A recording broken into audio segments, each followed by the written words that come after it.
Hello and welcome to our show. It's Inside News. I'm Dale Matthews. Here's Mike Jones. And today for me, it's outside news. I am outside. This is a view from Onion Mountain Lookout, which is near my house. I say near, but you know, when you get to the where you leave the county road and can go up to Onion Mountain, it still takes you half an hour to get there because you can't drive very fast up these roads. But as you can see right past the side of my head, that's Grants Pass. Can you see your house there? Yes. Yeah, I notice also that it's early enough where you are. I guess it's the height that it looks like it's still daytime. Yeah, there's a little time difference in between. You know, the higher, I think you lose an hour per every 1,000 feet. That's okay. What I recall. Yes. Well, one of the that's temperature. The news aspect of this is that Mike is on a platform and he's offered to rent this platform in order to be able to kind of help me because I need a platform, you know, Mike. Oh, no. I see. The Forest Service will rent this platform to you during the and at some point they'll probably cut that off because they really don't want us on their property. But yes, their property, right. But up to now, like May through August or September, you can rent this place for $40 a night, and it sleeps 4 people, so that's like $10 a piece. That's what a killer deal. Anyway, well, I just got back from the Grants Pass City Council meeting, and boy, it was really interesting this time. You remember 2 weeks ago, this happened over my shoulder here. I plucked out of the audience Raymond Smith, and he decided to go out after the mayor treated us both really rudely. He decided to go out the next day and register to run for county commissioner because he doesn't live within Grants Pass City. So I got up today and real low key, I said, look, you guys are just getting too sensitive. I mean, it was described by a couple of the counselors that this whole thing, which this kind of thing has been done many times before, that this was rude, terribly rude, out of control. And out of control, Dale, man, out of control. I said, do I seem out of control to you? This is not out of control. So I talked a little bit about some of the things that are coming up, and I started mentioning I was going to go into the list of people who are going to be running for county commissioner, and one of them is Dan DeYoung. And so I mentioned Dan DeYoung, and the mayor stopped me. He said, that's it. That's a personal attack for mentioning that Dan DeYoung's going to run probably for county commissioner. That's a personal attack. See, that's against the rules. You think I don't know? Was Dan there? Yeah. Yeah. No problem for Dan. You think I maybe don't know what I'm doing when I'm up there. See, every time I get up, and it's been going on this way for months, the mayor has been breaking the city council rules. Every time. He always interrupts me. Well, you're being terribly rude. This is not rude. I'm talking to him just like I am to you now. Whenever he does that, he doesn't seem to understand. The others that are sitting there watching this happen don't seem to understand. They have a really bad reputation. Mike and I represent at least a portion of the 80% that voted these guys down. And now they've got this petty tyrant, honestly, that's saying, you mentioned someone's running for office. That's being disruptive and rude and is a personal attack. No, it's not. No, it's not. Just go ahead, Mr. Mayor. Just keep doing that, and your reputation precedes you. I know what I'm doing. I get up there, and if I wear the wrong tie, this guy's going to be all over me. Go right ahead. Right ahead. We will play back for you, not right now because I just got back. We will play back for you some of that tape, and you decide, is this guy rude and out of control? Well, and I'll tell you, though, very soon here, we will have the ability to have Dale go to the city council meeting and play that video immediately when he gets back. And we almost did it tonight, only I was not on my game enough to pull it off before Dale started talking. I'm able to log in and use his bandwidth at his house to record stuff. And so we'll do that next time. And then you'll be able to see what just happened. Well, here's something that did just happen. The people's business was discussed at the weekly business session here at the Ann Basker, not Ambassador, Ann Basker Auditorium here in Grass Pass. And so the people had a number of things to say. We couldn't play it all back for you, although we captured it this morning, because it was over an hour of just the people talking, and they had a variety of things to say. But what we're going to do now is, it's still doing that bouncing, Mike. I need to fix that. I'm going to fix. Yeah, you keep promising to fix that, but Dale, I'm not sure here. We're going to have to start doubting your word if you're not going to fix that. Now, in my mind, being a politician, I'm already starting to break all promises. Okay. You know what? I just wanted to say about joking around. Somebody said to me a couple of days ago, well, you said on your show that you didn't really have any chance. You know, that's called self-effacing humor.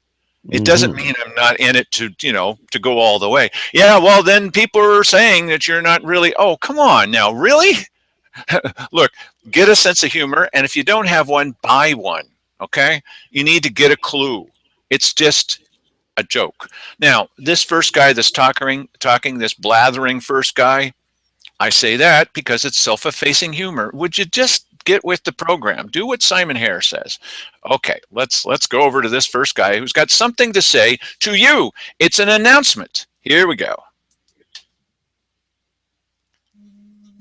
Dale Matthews, Grants Pass. Oh, yeah. So we at badcounty.com will announce the here now the candidates so far to replace the current commissioners. Dale Matthews is one of them. Tony Webb. Likely Dan DeYoung from the City Council. Mark Kelsey, who says that he's running a recall against Simon Hare. He also says that he is going to withdraw his candidacy, has yet to do so. And Joseph Rice will announce soon to run for county commissioner. On the other side, Shane Kristen. He was the fellow that got up here and talked so passionately about the marijuana ordinance. Lily Morgan from the City Council. Mark Seligman. Raymond Smith, who you heard from earlier today. Ron Smith, who is in this audience. Cheryl Walker and Bill Hunker will be announcing soon. Keith Eck did try on his way out as the chairman to establish a brand new rule, never in the history of Josephine County that I've ever seen, that people who are running for office cannot talk about the fact that they're running for office. Strange, it was set up by someone who's running for office. This was matched by Darren Fowler over in the City Council, who is running for office, who had a similar rule that people who are running for office can't speak to them either.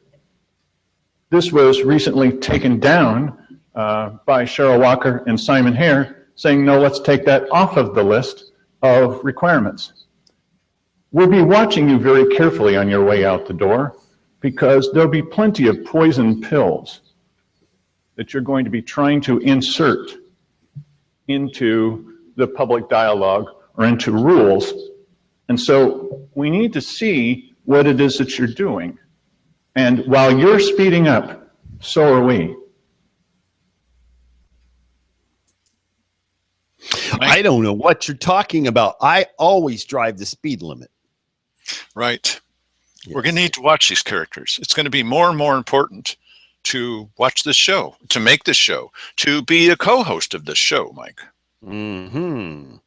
Yes. I have already told Dale that I will be scaling back my attendance on this show, and Dale is probably trying to persuade me not to do that, and got other things going on. Other things going on. Yes. What? I know. To Dale, there is nothing else. Yes, I understand that. It's the public's right to know. Yes. Well, and I'll still, I'll still be here making comment as I always do. No, not as I always do, but as you know what I'm saying. Yeah, whatever.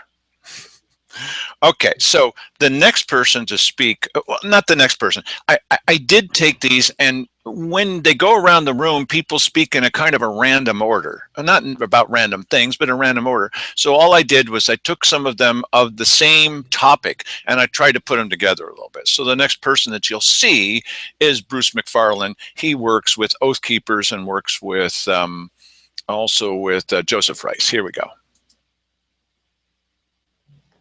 Being a former Marine, last week I was brought into a conversation about the young Marines, and it was a little concerning to me that the county is going to start taxing a nonprofit organization for the course of collecting the personal income tax from them. I find it disturbing because they are a 501c3, I believe. Nonprofit recognized at the national level. I understand that you guys have also gone after the local Catholic Church for the facility that the priests live in for property taxes on that as well. These are nonprofit organizations. I don't understand why there has to be a taxation on them. They're here to provide a service for the community. That's it. First, I'd like to say Josephine County does not collect any income tax. So we don't do that. Okay. She knows what he means. She knows exactly what he means. Does this all the time. Okay, so what's the story about this? This is a personal property tax, not personal income tax. He just misspoke.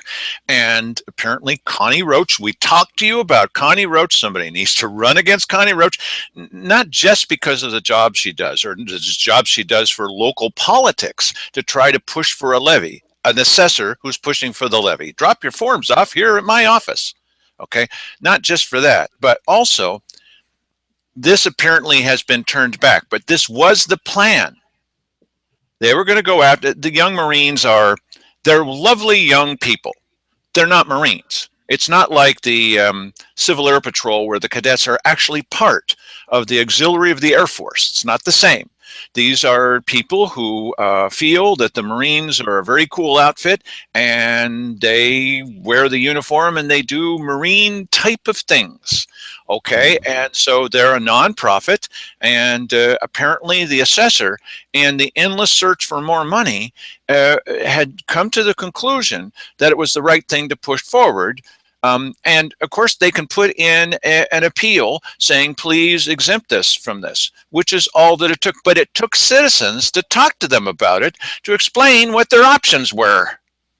Why is that necessary, Mike? Yeah, I don't know. I have no idea. Well, one of the reasons may be because we don't have a responsive county government that would say, now, hold on a second. Let's be reasonable about this. Do you know that you can fill out a form? It's like if you go down to Safeway. I mean, they had a $10 off thing. If you buy a certain amount of groceries, you get $10 off. Why would they not tell you? Of course, I went in there today. They said, hey, you could get it expired yesterday. We're going to give it to you anyway. Well, yeah, that builds a little customer loyalty. Do you think these vendors have loyalty? You know what's funny about that? Yeah, that's the funny thing about that is that, you take that's one picture, and then you take going down to the county to ask them for like anything. That's your other picture. Which one of these parties is working to serve you? That's exactly right. Yes, exactly right. So, okay. So then, now let me ask you, why I thought churches were exempt from this sort of thing. Yeah, isn't that interesting? Yeah, and how is it? What are they not charging them on the church property, but then they have another piece of property where the priests live, which I'm assuming falls under the umbrella of the church because they're priests and they're if it was a monastery, would you want property tax on the monastery? The priests are living there. I don't understand what is the rationale, and has policy changed nationwide here? Boy, Now, Again, one of the this- things that came up at the weekly business session is apparently there's some new crackdown or new emphasis on state law. But here's the big question: how is it that that this was okay? So the explanation was, well, maybe they didn't know. Maybe Connie Roach then would be obligated to do so. Well, okay, but then how is it that they got the exemption? Some get an exemption and others don't. An exemption based on what? I'm not saying they don't deserve an exemption, but where does this exemption idea come from? I mean, if she's forced to do it, how can there be an exemption? Based on what? Based on Connie Roach's personal exemption? Really? Yeah, that seems a little Would you weird. please run for this office? It's time to wave a fond farewell to people who've been here for 20 years. Nothing wrong with being here 20 years, except it was nice to see Steve Rich go. Okay. Then Joseph Rice got up. As you heard me mentioning earlier, Joseph Rice is going to be announcing soon that he's going to be running for county commissioner. And Joseph Rice had some things to say about Malheur County and etc. Joseph? Good morning, Joseph Rice, Josephine County. I've heard some interesting comments this morning. As you're aware, I'm one of the founders of the Pacific Patriot Network. We've been deeply involved in the Burns situation. We sponsored the support rally for the Hammonds for going back to prison a second time, violation of the Fifth and Eighth Amendment rights. Part of the comments out there is there is civil disobedience, and our nation has made change based on that. One of the concerns is within Josephine County, we see some of the very similar land use issues that they've been fighting in Harney County.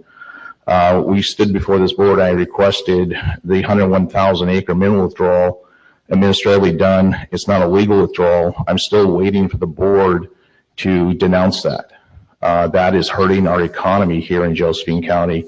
We have a wealth of minerals, natural resources that will help build prosperity within our population.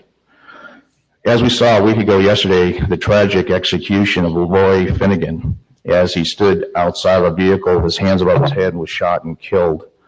The concern there is they employed a military tactic, and we are seeing the militarization of our law enforcement. These need to be peace officers. They need to be community policing officers. We're not far from that. Here in Josephine County, we have seen this militarization. The city of Grants Pass has an MRAP. That's a weapon of war. It has no belonging within our law enforcement. Last year, there was an eviction off of Slate Creek, and they used the Jackson County SWAT team and their Bearcat to evict two people in their 60s, one of them handicapped. When we allow the militarization of our police force, they're no longer police, they become soldiers, and they establish an us versus them mentality. I returned from Burns yesterday. There is overwhelming force. The federal authorities have a standing army out there for 4 clowns currently occupying that refuge. We do not support what happened on that refuge. We denounced it. It has brought a message out of land use. It's a discussion that needs to continue. We have those issues here in Josephine County. But I'm going to ask the board to seriously look at this militarization. That's not an American value. It's not something here in Josephine County we want, nor do we need. People have a right to protest. They have a right to civil disobedience as long as it is peacefully done. What we've witnessed in Harney County has been that. It has been a peaceful occupation that has only turned violent when the federal authorities got involved. I traveled to the governor's office a week ago today, 2 weeks ago today, and delivered a letter requesting that she send a mediator in there to moderate this to a peaceful resolution. I was met with 4 OSP officers trying to resolve this peacefully. Think about this, please. Take action. Thank you. Thank you. Mike? Well, yeah, I mean, this kind of ties in with what I mean, they were just talking about this a couple of days ago on, a show that we did a couple of days ago, about, what is going to be their response to this sort of thing should it happen here. And Yeah, I mean, I don't know, and Joseph Rice is probably asking for some sort of a pronouncement from the board about these certain circumstances. You're not going to get a unanimous one of those with Cheryl Walker on the board. I'll tell you that right now. And as to the mineral withdrawal thing, she's not going to get on board with that, and I'm not even sure that. Boy, I don't know. Simon, would he do that? Even though, I mean, is he still the liaison to the mining community there, or what's the deal? I believe that he is. But keep in mind now, here's a fellow that has state aspirations. Mm-hmm. And so anything that flies in the face of what the state wants to do, Simon's not going to take that political risk to support the citizens here. Right. And, when he was talking about this MRAP, this armored vehicle, I was thinking, the days of officer friendly would calm things down. If you see a blue and white or black and white roll up, that's got a whole different kind of presence as a vehicle with blacked out windows, and everybody's wearing matte black uniforms, and they got visors over their face, and they're carrying these SWAT type weapons. That escalates things. And I understand obviously you go in with much more force than you need, and you can control the situation, but you're doing more than just controlling the situation. You're escalating the situation. And really, is it better sometimes to wait than it is to charge in there, or to throw in the incendiary devices or the flashbangs or whatever? This is really a problem. It is the militarization of our local police, and we are square in crosshairs, buddy. There you go. Just for the record, this is an MRAP right here, and that isn't the paddy wagon. That is something that if they don't get you to come out of the house, they'll just run over the house and open the door once they're inside. Officer friendly is not in this vehicle. Yeah, probably not. Just the whole look of the thing. I mean, if you think that looking like the stormtroopers from, not the stormtroopers from World War II, from Darth Vader's army is going to calm things down, I don't think so. So there are a number of people who question what's going on with Joseph Rice and et cetera, and this whole situation. I know that we didn't have time for everybody's comments, but this guy, Ray Smith, got up today at this meeting, and he said, look, this is civil disobedience.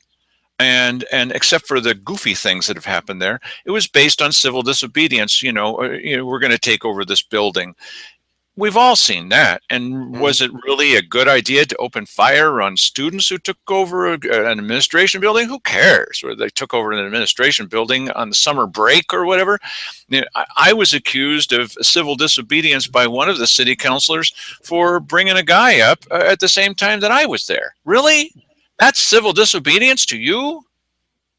That's not civil disobedience, buddy. I mean, we could show you that, but there's no need to do that. You're killing yourselves with this. Well, and listen, there's an example that really needs to be discussed when it comes to civil disobedience and, the images that we know of from situations like that, recent ones, especially, Ferguson, Baltimore, places like this where the cops just backed way the hell off and let people come in and destroy the town.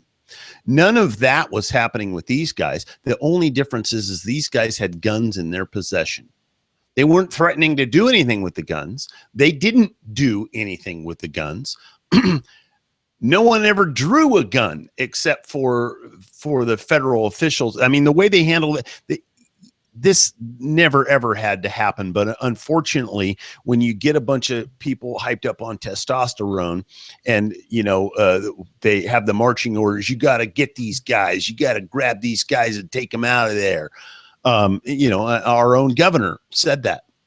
then this is the kind of result that you're going to end up with. And just like Joseph Rice was saying there, I do not agree that this was a smart thing to do. And if you're going to pick civil disobedience, why don't you do something else? Go, Picket when it's against the law. Yeah, picket somewhere or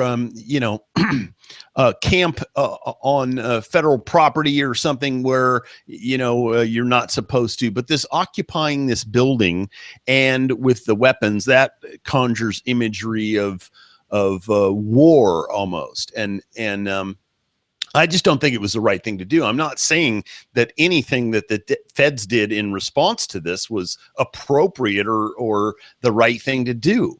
I think that was just a media frenzy, a circus going on up there, and that just led from one bad choice to a bad situation, and ultimately some guy gets killed behind it, and I don't think that was good at all. But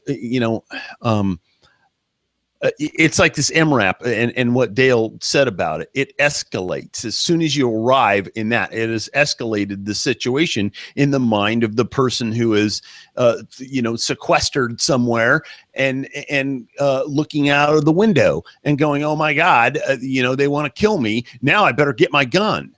That's what happens. And it does look that way. Yes, it would look that way, especially if somebody's on the edge or just edgy in general. Yeah. Well, and listen, we have a very recent example that took place over in Ashland. Some old guy, he's cantankerous dude. Everybody's had trouble with this guy.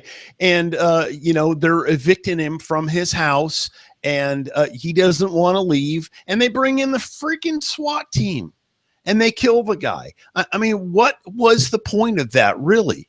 I don't think that they had to do that. They could have sent a guy up in plainclothes to talk to the guy and say, hey, Bill, and have a rational conversation. Wait till he goes to the store and then just bar him from returning or something. And there's smart ways to do this kind of thing. I mean, and in retrospect, all of that stuff is very, very clear. Take Waco, Texas. That guy, they could have waited till he went to town for a gallon of milk and they could have picked him up. And instead they killed everybody at the compound. Okay. The guy was a loon. I don't advocate anything the guy was saying, doing, teaching, believing. Nothing. But the guy didn't deserve, and everybody in that compound, to be killed over the imagination of some horrible thing that he was doing. That was just plain. Now, I don't believe this calculated in either to get the reaction from the government in either of these cases. Maybe it was. There's all kinds of theories, but it sure worked out the way that it made it look like the FBI, especially, just is out of control. It made it look like these are loons, as Mike said, and it makes it look like the FBI is out of control. Now, I know it's not the same, but if I get up and I mention that someone's running for office, and then I'm shouted down by the mayor because I'm attacking somebody by saying that he's running for, I didn't say it's stupid running. I just said he's running for office. It was matter of fact, attacking somebody. I know what I'm doing up there. Every time I say something, this guy's going to overreact. I don't have to pick anything unusual. I just generally talk, and he's going off of his rocker. Yeah. Well, there you go. And there's your city council sitting right there listening to it. Hey, Mr. Mayor. No, wait a minute. I don't like this guy either. Okay. I don't like being criticized, but he's not out of order. He's not crazy. He's not yelling. He's not demonstrating. He's not holding a sign. He's not doing any civil disobedience. Just lay off. And we have a rule that you can't dialogue with him. So stop dialoguing with him. Yeah. I don't understand why they don't just sit up there and file their nails while everybody gets up and talks. Put some earplugs in if you can't stand to hear the guy talk. I don't understand. It's been like this for months. The reason I keep going back is I keep getting this overreaction. It's overreaction from the mayor and from Dan DeYoung and from the others. That's why I'm going. there's a little insight into Dale's psyche there. He's getting off on this. You know, all you got to do is stop reacting in that way. If you did file your nails, he'd find somebody else to bug. Maybe he'd be camping out around Rika's house and telling her, you know, you're not doing a very good job of cleaning up the leaves or the weeds around your place here. And put some extra rocks out in front of her house. So she, look, the thing is that they said, well, we don't want you talking about county. They talk about county all the time. We don't want you talking about me, talking about you. Okay, that's fine. right. I'll talk about you then. So now I fill out a form and it says, what is the purpose? Criticism of the city council and praise for citizens. That's what I write. This is really what they want? Okay. Well, you know what's funny is that they really are threatened by the citizens getting up there and saying stuff. Not so. Yeah, and it isn't just the city council. The board of commissioners has the same problem. And they go, who do they think represents more people? I'm not saying Mike and I represent anybody. We hardly represent ourselves, but we are a portion of that 80%, and that's just in Grants Pass. If this vote for the Grants Pass city sales tax had gone out to the county, it would have been defeated like 95-5. So who do they think represents more people? Me or them? They don't represent 20%. Yeah, that's pretty sad. No, this is a thing where, and it's funny because they did this every time they have an issue with somebody talking at the weekly business session, they go into this thing where hey, we're available. You can talk to us anytime. You can come into our office. Why would I want to come in? I don't even want to talk to you. I'm just putting this out there for public consumption, and it doesn't get publicly consumed when I'm having a meeting with you in your office. You're just going to tell me how stupid I am and get the hell out of your office. That's what that has literally happened. That has literally happened, especially with Keith Eck. You wouldn't think, I mean, there's this one, a slightly older, more mature lady who went to go see him and took a little gift with her. Okay. More mature. I don't think she watches the program. I don't think she watches the program anymore. So you don't really have anything to worry about. Okay. And she goes and she brings a little gift and he starts yelling at her. Hey, wait a minute. This is Keith Eck, Gospel Rescue Mission guy. The guy that called me, what was it? It's some odd, really bad name. He's got this fixation on asinine. It's something about bottoms. He's got a fixation. Anyway, the point is, he just can't stop it. Now, that's disruptive. Why would anybody, and I've had the experience too, I'm not going to go see them in their office. I had a meeting with Simon Harry, later denied that he had said things that he said in the meeting. Well, you know, I told him, I said, sure, I'll come. I'll bring my camera. Oh, no. Well, okay, then we're going to do it in public where there's a camera running. With these guys? Of course. Of course.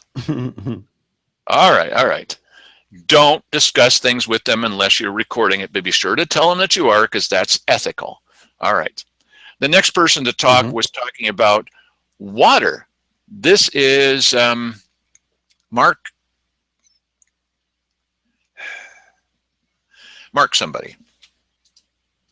Brad Converse, Grants. Brad. I would just like a little bit of clarification. Sorry, Brad. Publicize the invoice for the $77,000 spent by the Grants Pass Water Lab.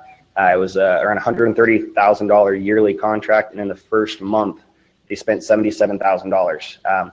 My understanding, as a businessman, engineer, is that they wouldn't require such a capital upfront cost. I was under the impression when the contract was first planned was that they were going to be doing measurement, on a monthly basis to determine the quality of the water and how it's changing over time. If you spend over half of your money in the first month, how are they planning to continue that? I hope I'm wrong. I hope that it's just a really good explanation for it, and it'll be really obvious. My concern is that they knew they were going to lose the contract, and something fishy may have happened. So I would just like that information to be as public as possible. I'm curious. So thank you. Brad is a real fan of this show. Brad Converse. That was Brad Converse, everybody. Hey, thanks, Brad Converse, for coming up and talking. Yeah, Mark Brad. No, stop it. That was Mark Bradverse. No, we'll get Wally Hicks in here, and he'll swear that what you heard is not what you heard. Okay, so Brad Converse, thank you very much, Brad Converse, for asking the question. The problem is, if you ask these guys questions, you're not going to get any real answers. We got to stop asking them questions because they're not going to really answer you. Ask Keith Heck, how are things going with the ethics investigation? The investigation is over. Yeah, right. They're in the penalty phase. Stop asking him this question. Go ahead, Mike. Sorry. And listen, as to the water thing, we're hoping to delve a little bit deeper into that, there are questions to be answered about this. It's obvious that, in a month, we did a whole lot of work. In a month, you did a whole lot of work that adds up to $77,000. I clearly have the wrong occupation. Because $77,000 in a month. I don't care how hard you worked in a month to pull something off that's $77,000. Most of that better be expenses somehow, because I know darn well that listen, even if you were hunched over writing and calculating formulas and doing all that sort of thing for the entire month, that does not add up to $77,000. Okay, so there's something funky going on here. Or fishy, as Brad Converse said. Right. Yeah. Fishy, Brad Converse. Mark Bradverse. No, stop it. I'm in deep enough as it is. Yes. We're going to delve deeper into the water, as Mike said. Yes. Mm-hmm. Hopefully. Don't hit your head on those rocks that might break your ankle, along with Rika. Okay, so then that wasn't the end of people who decided, this lady, you're going to need to know who she is. This is Lori Johansson. She's got some things to say about this as well, because she's one of the 2 citizens who stepped forward and stopped this $650,000 altogether in a contract. Stopped it dead in its tracks. The next morning, they changed their mind. It's a bad idea to begin with, and we tried to tell them, but they would not listen. Here's what Lori Johansson has to say. Geez, I hope it's Lori. I'm Lori Johansson from Rome County. I'm back for a similar reason. Last week I got a call from Kim Ramsey. She's the vice president of Nielsen Research Corporation, because she had gotten a call inquiring about an invoice that had been sent to you supposedly for $77,000. My understanding is that you canceled the contract, and you did so promptly, and very responsibly. And that only a short time was that contract in existence.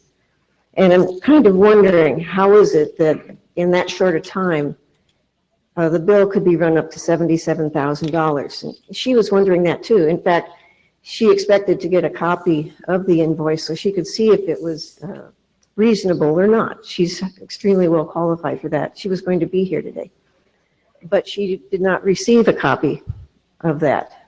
Days passed, she had been promised it from somebody in the media, and it had not. Eder Campusano of the Courier. $77,000 is a great deal of money, and I cannot imagine how it could be reasonably done, run up that kind of a bill in just a few days that contract was in force. That's almost equivalent to a whole deputy for a year, which is something the county really needs. Anyway, I would request that there be transparency on this. Tell me if I'm wrong, because from my point of view, at this point, it's just a rumor, but it's a very alarming rumor. And I think it's required that the contract be made public and be examined by experts in the field. And otherwise, it really doesn't have a good appearance. Furthermore, Wally Hicks, I saw in a meeting that you had with him earlier with Eric Shasma and company, where he recused himself because he said he was a friend of Eric Shasma. So if he's telling you that this thing has to go through because of just, you're supposed to pay whatever shows up on the invoice, I would suggest that would be a serious conflict of interest on his part, and improper at very least, if not more. Thank you. Well, you don't ask Yep. the commissioners questions because they didn't answer any of her questions. None of them. Well, the only thing that they said was, yeah. Cheryl said, of course Cheryl said it, well, Wally Hicks recused himself from this one too, but they're holding an executive session. Sound familiar? They're holding an executive session. We don't know. We have no way of knowing what, and maybe he did, and maybe he didn't, because it's an executive session. We trust people. These guys, yeah, we're forced to trust them that they will do things ethically. Well, then it turns out they didn't. And they were caught. And it has the potential of jail time. That's how serious it is to the state. We don't know what they did, but a person that was waiting to be last, you know, because they go around the room and oh, we're going to, you know, if we pass over you, says Keith Heck, then that's it for you for a week. Yeah, thanks, Keith. Public servant. Anyway, they go across, and then the person who wanted to be last was Eric Shaftsma, because he shows up. He's also out there trolling on the Facebook sites where people are saying things about him. And so he got up to talk about this. Mhm. We're going to let Eric have his entire say here. And okay, hang on a second. Before you play that, just a little bit of background. A few days ago, Dale posted some information about this water contract and you know, the billing of the $77,000 on Josephine County Politics, of which Eric Shaftsma was not a member. And my partner, admin in Josephine County Politics, Vivian Kirkpatrick Pilger, allowed Eric Shaftsma to become a member, and I don't think I've seen him post anything in there. But she did consult with you, didn't she, before she did that?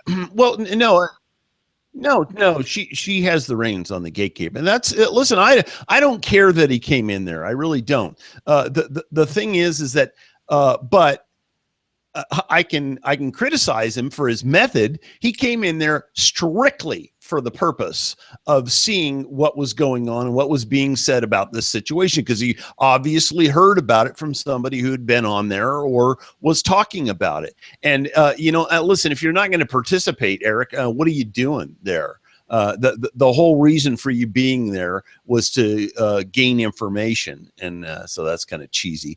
But this was a really good point that that Lori made about equating it to the cost of a deputy, and you know, having that equation there that you know, here's a deputy for an entire year, or you can have Eric with a pencil for, you know, 2-3 weeks for $77,000. Which would you like?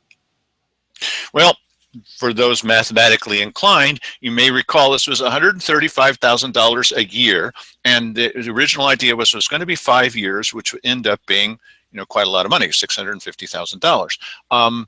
But 77 is not 135. But what Cheryl had said at a previous meeting was that 135, why did she say this, would pay not only for a deputy, but also for a vehicle.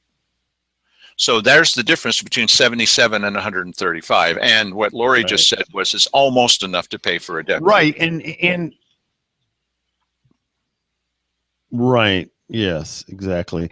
And you know, it is odd because after everybody was done talking, Simon, you know, telegraphed that they don't have any intention of questioning this, because he said, well, yeah, the general fund, that's the fund that he'll be, you know, being paid from. You know, and that basically tells you that they don't have any intention of questioning any of this. And there is some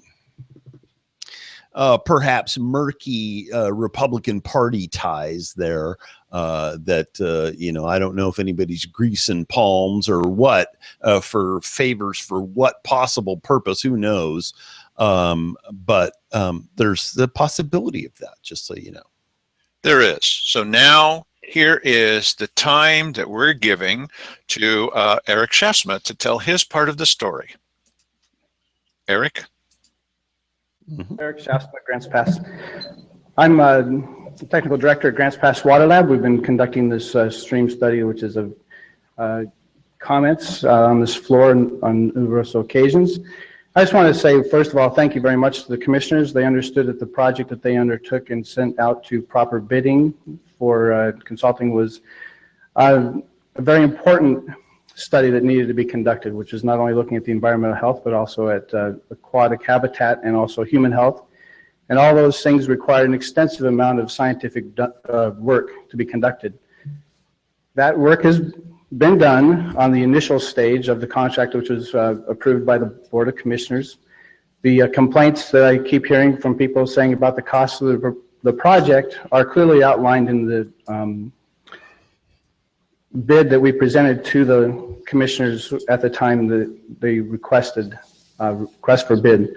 Nielsen Research had also been asked to bid on that project and had declined to bid on it. It's interesting that we have a shill in this audience for that laboratory, and I appreciate that people can speak on those matters, but if a company does not bid on a project, then why should they complain about the company that did win the bid?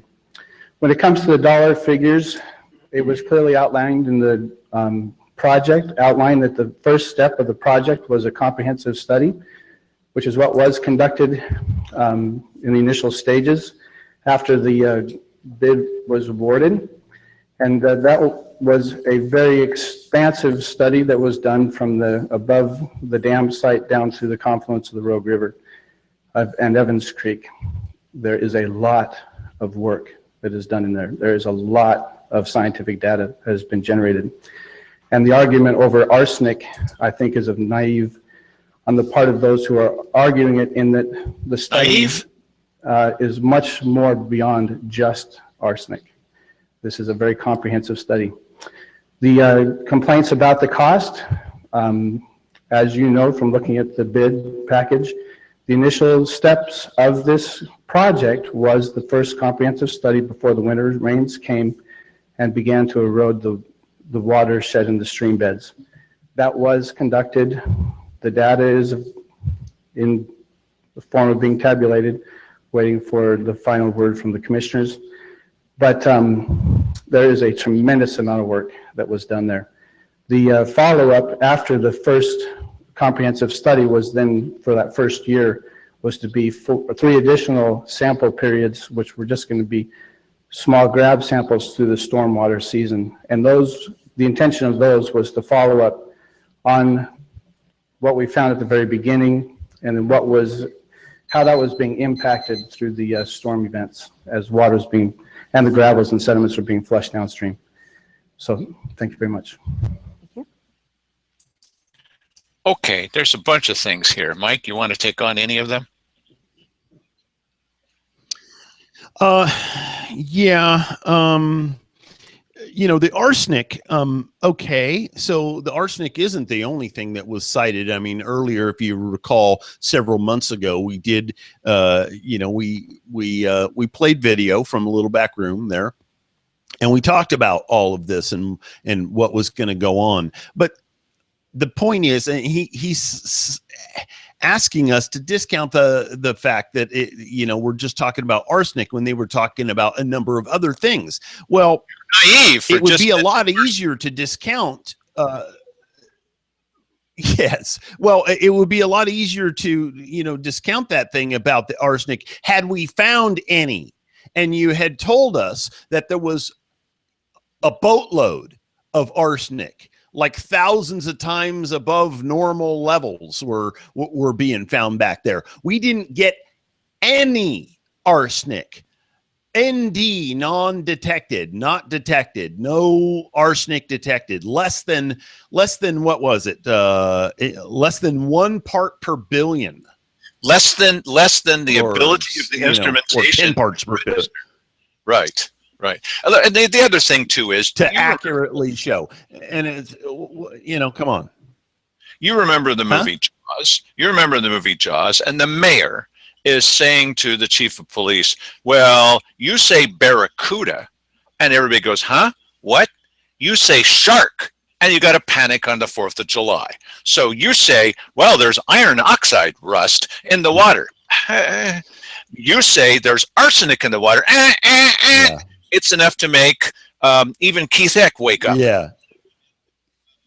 Okay, another thing that he said. And I think you put your finger on it right there. We got a shill in the audience. Okay, it's this stuff like that that starts to bother me. Or as he had said earlier, well, there's no baseline level at the entrance of the water into Grants Pass. Don't tell me that. This erodes his credibility when he says those kinds of things. Okay, that's the point at which you go, now wait a minute. Okay, yeah. And the math on this is kind of funny. There's a delay between us, so it sounds like we're talking over each other, and we are a little bit, but you're getting used to that. Yeah. Shut up, Dale. Yeah. $135,000. Okay. $77,000 up front. I don't buy it, but the commissioners are going to buy it. You're actually going to buy it, okay, whether you like it or not. Okay, so let's look at it the other way around. Yes, he says, well, I spent all that money at the beginning. And then all I was going to do, you heard what he said, is three additional tests. Okay, now wait a minute then. This is the part where it's you go, wait a minute, that doesn't add up either. If he's going to spend $77,000 for the first month, I see where you're then almost the same amount of money for three little tests. Those are danged expensive tests. Yeah. And this other company was going to do a test like every week for a year. That's 52 tests and at no charge at all. So now I got an email from those guys today. And here's what Kim Ramsey of Nielsen Research Corporation says. It's also important to note that not only was the bid far from professional, laboratory request for quotations, it's poorly worded, but that's okay. But we were only given 3 business days to conduct an entire habitat survey. Now, this guy had been talking with the commissioners, at least with Sarah Walker, for months, okay? These bidders only had 3 business days to do the whole habitat survey because they were supposed to test the fish and the birds and the little invertebrates and stuff and provide an outline of the sampling and testing that we determined was necessary. 3 days. We also know that the third lab that was mentioned, which he mentioned them, received the bid and they thought it was mistakenly sent to them and they threw it away. So there's your answer of what the heck's going on. And it also says something about the credibility, in my opinion, of the whole process. This guy had an inside track. Does that sound familiar to you? You know what's happening. He had an inside track. They've got political connections. They wanted him to get it. As Simon Harris said, gee, it's too bad Copeland didn't get that contract. No, the lowest bidder got the contract on something else, right? And so here we go with this thing. This guy's, and he's been working on all this stuff. He's already done that. Tests. He's already done them from another client, and he's probably going to bill twice for it. That's what it would look like. We discussed that. Right, and this is something that we listen. He came into the BCC back room there with a whole bunch of detailed information on this situation from before, which means he already had done some stuff for another client and he was going to use that data to get this job. Well, twice. Right. And it could well be that he's already been paid for that data and now he's billing for it again, the exact same data. So now, and here's another interesting point. Looking at the contract, which of course we have, looking at the contract, it says in the contract, after you give the information to the commissioners, then you will be paid. Sounds prudent. Sounds unusual for these guys. Hey, that's in the contract. What does he want now?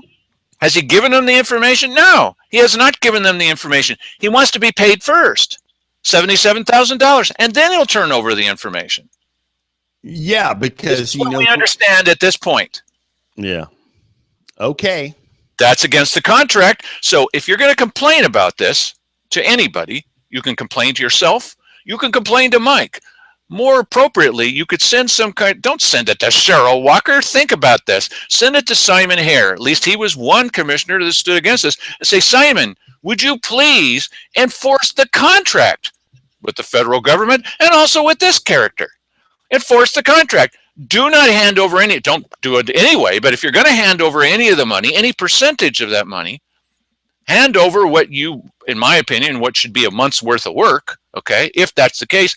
But look at the data that you're getting and don't give him anything until he's given you the results. It's in the contract. Yeah. This is where we live. Okay, so this guy thought he was going to be last. And I look back and I could see Viken Nikodian. And I just thought, oh, he's not going to be able to stay quiet. Okay. Viken's in the back of the room, and Joseph Rice took him aside. And he was telling Viken, according to Viken, and they were in a heated conversation, buddy. Well, it's actually heated on one side and more like, whoa, on the other side from what I could see. You talk about me again and I'm going to sue you. I've been through that with Dennis Weber at the church. Well, you said that we did this improperly. Well, you did. Well, I'm going to sue you. Okay, go ahead. So anyway, so Viken decided to step forward, and he had a little something to say. Here's the last clip. Viken Nikodian, Grants Pass. Viken. I'm glad to hear that there was so much concern about arsenic in the water, and as you know, there was a lot of independent testing done by the Grants Pass Water Treatment Facility, overseen by City Councilman Roy Lindsay, and a lot of other independent testing as well. And we were also very concerned because arsenic was the primary claim. I would say that a couple of people in this room, well, at least one person in this room, pushed that claim very hard. He means Joseph Rice. Our independent testing, even after the heavy rains and with the sediments washing down, you know, we did our best to confirm the water treatment facility's findings. So take that into consideration, please, that independent testing from a separate source and through a separate lab found no arsenic, which was asserted to be 4,000 to 6,000 times the safe level. That's correct. Just in the back of the room there was a brief conversation, and I must say it was slightly alarming, the nature of it. But there were some other comments here about the activities up north, you know, about a peaceful protest and the like. But I must say that what the words coming out of Pacific Patriot Network are insightful, using the words murder for the death of Lavoy Finicum, the aggressive language against the FBI early on in the operation, the threats against them. I hesitate to, well, I'll say it, you know, that they would have militia crawling up their rear ends and down their throats and all these things. This is insightful language. This is not the language of a peaceful occupation or demonstration. So while the incitement was going on, we're watching this with horror because it's certainly going to escalate the conflict. And then publicly saying, oh, this is a peaceful protest. We just want peace and like, you know, we're still bombarded with this stuff on Facebook every day. We have a message allegedly from Pacific Patriots Network saying the FBI planted the gun on Lavoy Finicum. And that's alarming. It's going to anger people. It's going to spur their actions before they've had an opportunity to even see the evidence, to get confirmation, to have a court and a jury look at evidence to understand what really happened there. We've seen this sort of incitement before with the death of Michael Brown, for example. Hands up, don't shoot. That angered people. It enraged people. We had riots on the streets. We don't want that. We want measured, principled, and data-driven, information-driven responses to the actions that are going on up there. It breaks my heart to see what's going on up there and then the stark contrast between that and then the words of peace spoken publicly in certain forums. Very strongly different. As far as the water goes, I do hope that the findings continue to be no arsenic. Thank you. Mike? Well, yeah, you know, it's funny because, you know, we give this this idea that, you know, the commissioners and the, you know, city councilmen should file their nails while people are speaking their mind. Sometimes that's a good idea to practice in our own lives instead of, reacting to things. And so, had Joseph not confronted Viken in the back of the room, he might not have been motivated to come up there and say those things that he did, if anything at all. And, I don't respond well to threats, as you know, as is amply demonstrated, but they keep doing it. Yeah, it's, listen, I don't know what to say about that. I think people should be calm and measured, as he indicated. Oh, now listen who's saying this. Ha ha. Yes, yeah, right, exactly. And I just got a message from Brad Converse that he's thinking about changing his name to Mark Bradford because it has. Oh, brother, I'm sorry, Brad. That's great. Entertaining. And I was thinking that he's going to, he watches the show. He certainly will like the fact that it was a good segue from a transition from one thing to another. Uh-huh. Wow. Okay, so I'm a liar. It's not his name. I'm sorry. Yes. I felt that this was a very interesting weekly business session. The people were up there speaking their minds. They had business to discuss. And for the largest part of this, the commissioners were like defensive. We didn't show them, you can watch their tape if you want to. Oh, we're doing nothing. Everything's fine. Just calm down. We're handling everything. No, they're not. All we're going to do is give voice to the people. Watch these guys until they're out of office, marginalize Simon Hare because he's not going to be recalled. This recall's not working because of the guy that's running it. And really, because there's plenty of energy out there. It's been dissipated on purpose or as by lunkhead. You make up your own mind. But there are things that we can do. There are positive, happy-go-lucky kind of things that we can do but encouraging people to step forward and tell their sides of the story, and we will get more information about this water deal to you. And really, how was this number? How did they arrive at this number? Are you going to pay for it? You know that you will. Is this the kind of people that you want representing you that jump at this and then throw your money away? It doesn't have to be depressing. We do have an answer. It's coming up in just a couple of months.